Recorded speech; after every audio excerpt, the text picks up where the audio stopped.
volunteers, we covered in our earlier slide. Parks Foundation, we also covered that. Thank you again for your support.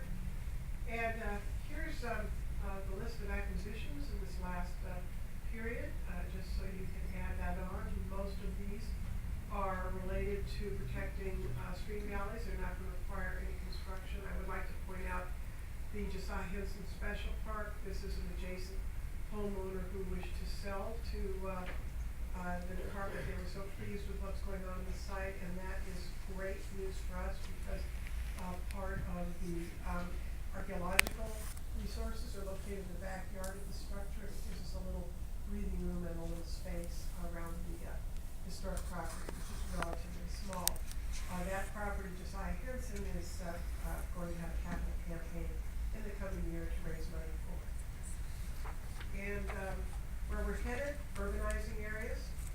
We're going to take a good look at a corporate sponsorship program. Right now we have an individual sponsorship policy and some naming rights issues come up, but when you're dealing with corporate sponsorship, you have to be very careful and do it right the first time. So we'll be coming back with you and welcome your ideas as we move forward on that.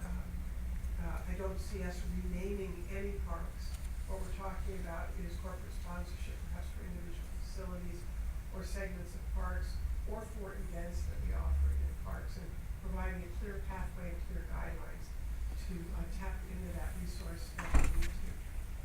And our innovation, we discussed many of the points of innovation, particularly when I talked about our green initiatives. And finally, our projects. Coming up, this is the chart with the schedule of the major CIP projects. This is not an all-inclusive projects list because there are major maintenance projects underway which do not involve CIP money that's done out of current revenue or operating money. There are volunteer projects, there are developer-built projects as well. But as far as the capital improvement program, this is the list. For many of you, you will see projects in your area. Germantown Town Center Urban Park right now is well underway. I just was taking a look at that the other day. You're beginning to see it take shape, right? And it's looking